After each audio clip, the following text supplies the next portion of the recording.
لا إله إلا الله محمد رسول الله عليه صلاة الله وآله والأحبة لا إله إلا الله. Bapak Ibu, kita mulai.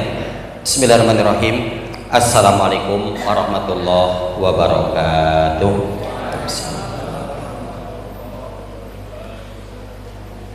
Innal hamdalillah nahmaduhu wa nasta'inuhu wa nastaghfiruhu wa natubu ilaihi wa nastahdihi wa na'udzu billahi min syururi anfusina wa min sayyiati a'malina may yahdihillahu fahuwal muhtadi wa may yudlilhu falan tajida lahu waliyyan mursyida. Usikum wa iyaya nafsi bitaqwallah jalla wa ala faqad fazal muttaqun wal mu'minun haitsu yaqulullahu ta'ala ya ayyuhalladzina amanu taqullaha haqqa tuqatih wa la tamutunna illa wa antum muslimun. Faqala ya ayyuhan nas ittaqu rabbakumul ladzi khalaqakum min nafsin wahidah wa khalaqa minha zawjaha wa batha minhuma rijalan katsiran wa nisaa'a wattaqullaha alladzi tasaaluna bihi wal arham innallaha kana 'alaikum raqiba. Faqala Rasul sallallahu alaihi wasallam ittaqillaha haitsu ma kunta wa bi sayyi'atal sanata tampuha wa khaliqin nas bi khuluqin hasanin faqala khairukum li ahlikum wa ana khairukum li ahli.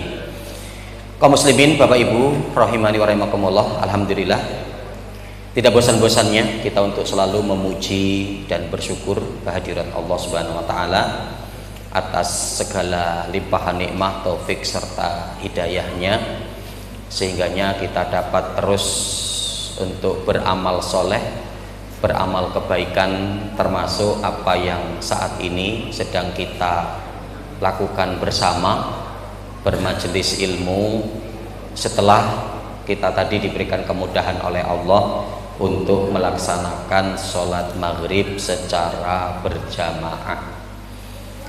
Mudah-mudahan ya, apa yang kita kerjakan betul-betul dapat memberikan pengaruh di dalam hati kita, untuk membersihkan hati kita, memperbaiki hati kita, yang sehingga akan tampak ya pengaruh tersebut, kebaikan dari ibadah kita untuk di kehidupan keseharian kita, baik terkait tentang ucapan kita, tingkah laku kita, perbuatan-perbuatan kita yang selalu mengandung kebaikan-kebaikan ya.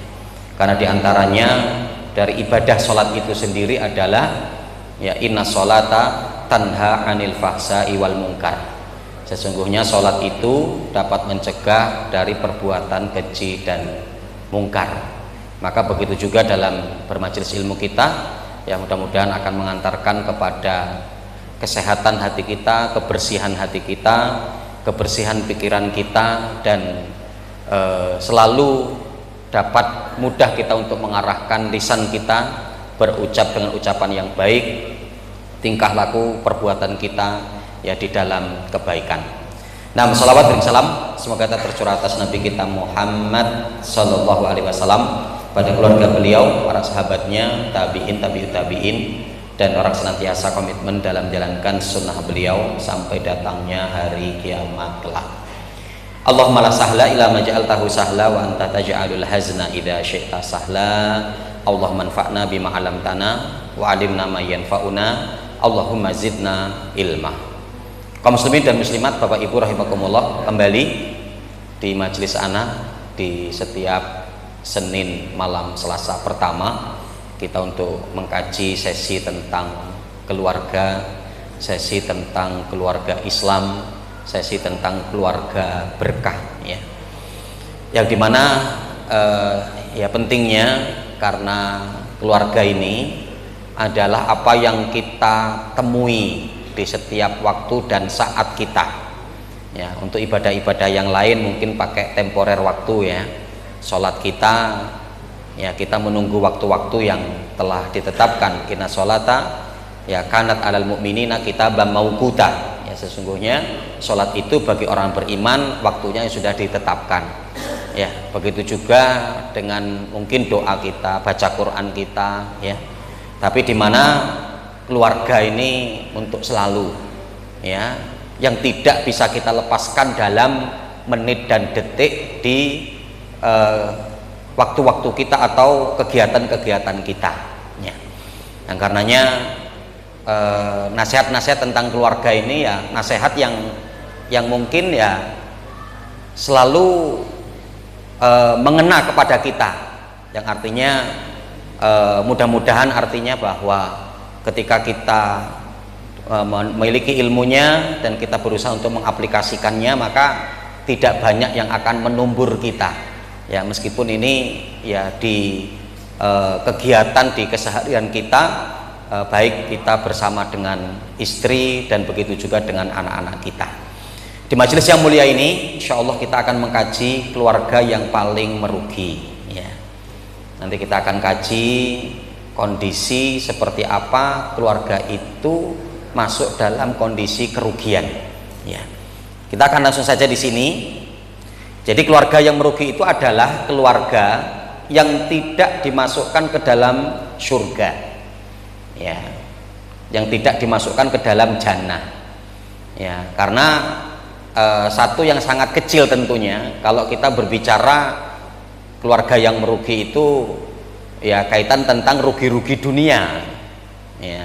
Karena ketika mungkin kita rugi dunia tapi akhirat kita beruntung, ya, maka itu tidak menjadi satu masalah, ya. Apalagi pada perkara dunia itu adalah perkara yang kecil, hanya seperti itu dibandingkan dengan perkara akhirat, ya. Nah, maka di sini yang dimaksudkan dengan keluarga paling rugi atau keluarga yang merugi itu adalah keluarga yang tidak dimasukkan ke dalam jannah, ya. Kita mengangkat firman Allah dalam surat Az-Zumar di ayat yang ke-15 itu.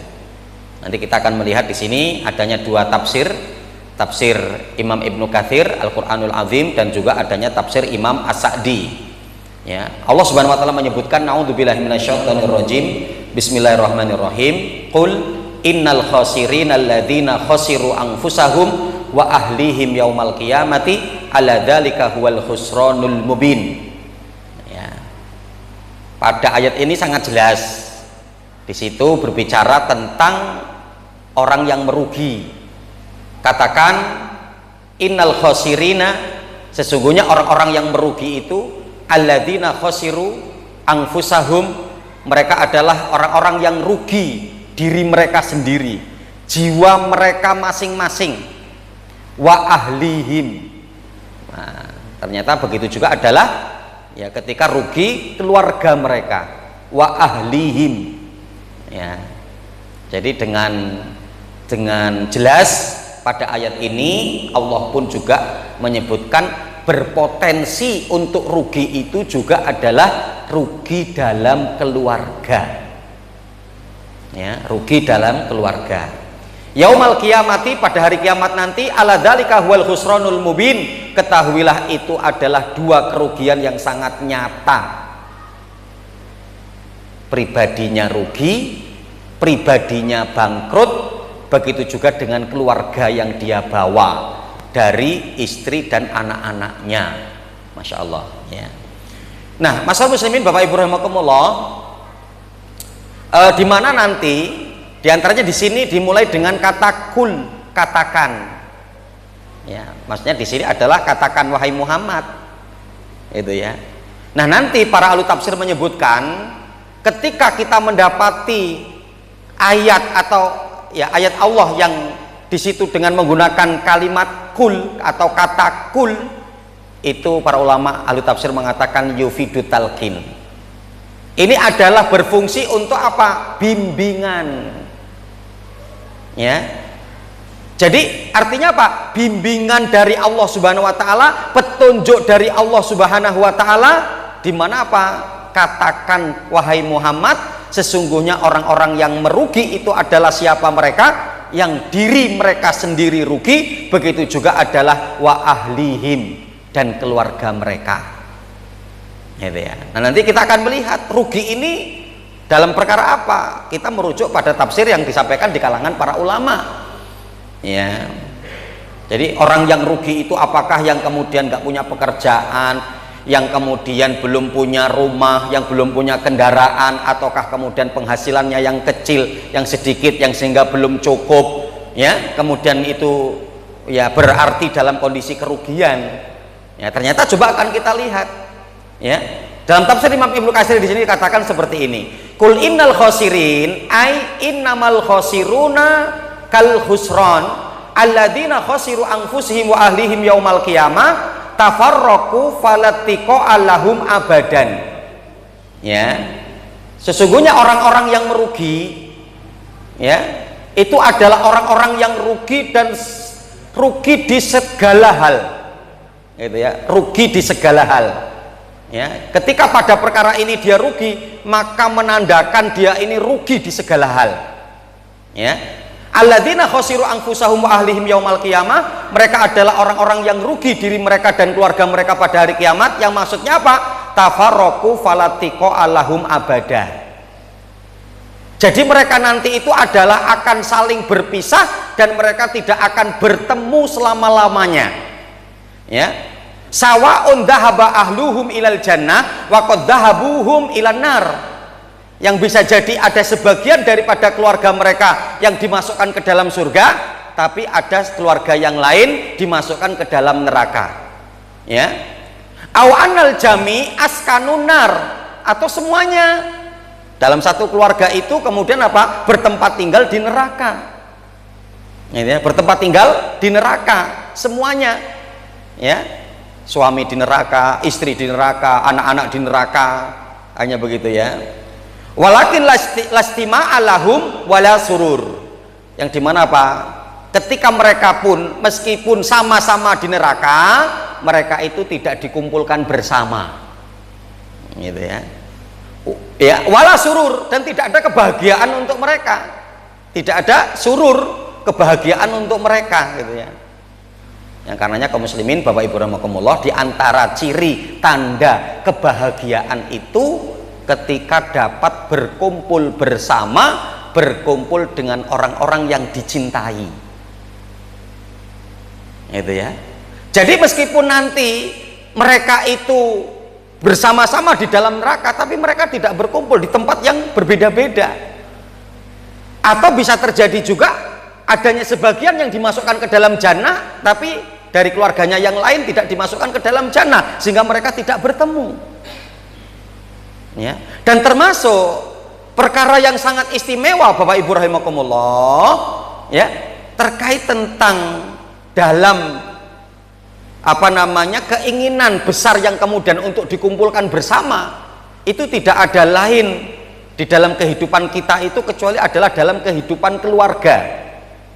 Ya, bahkan pada waktu di dalam hadis itu disebutkan, ya, pada waktu ketika selesainya seorang hamba nanti melewati fase fitnah, ya, ujian di di alam kuburnya, ya.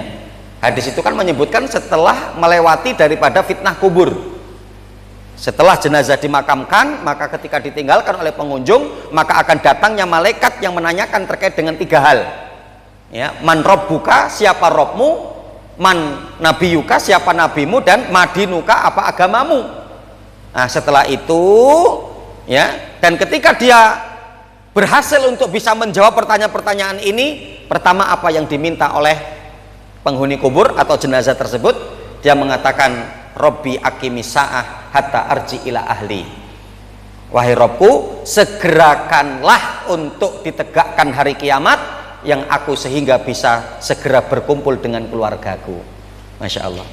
Jadi setelah melewati masalah yang genting, ya, kondisi yang kemudian mengerikan didatangi oleh para malaikat, setelah selesai ini meminta untuk agar kemudian dipertemukan dengan keluarganya. Yang dikangeni, yang dirindui itu siapa? Keluarga. Yang seperti itu, ya. Ya, maka termasuk bahwa perkara yang menyenangkan, menjadi kegembiraan, kebahagiaan ketika bisa berkumpul, bertemu dengan keluarga. Ya, maka termasuk di momen-momen bahagia kan apa? Momen-momen yang untuk bisa berkumpul, bertemu dengan keluarga, ya, di saat lebaran kan gitu, ya. ya itu akan tidak nyaman, kurang lengkap, kurang adanya kebahagiaan jika mungkin ada 1 atau 2 anak yang tidak bisa pulang, ya kan begitu ya. Pada waktu mungkin ketika adanya hajatan, kegiatan-kegiatan bersama dengan keluarga, ya maka ya afdol itu akan baik pada kondisi senang itu ketika apa? Dapat berkumpul dengan keluarga.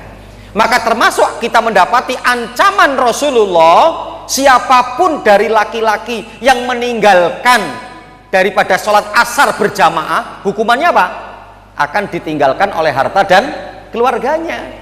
Dalam hadis kan dikatakan begitu, ya, mantarokal asru amdan, ya, barang siapa yang meninggalkan sholat asar secara sengaja, ya, maka apa? Ka'annahu wutira ahluhu wa maluhu, seperti dia diabaikan, ditinggalkan oleh keluarga dan harta.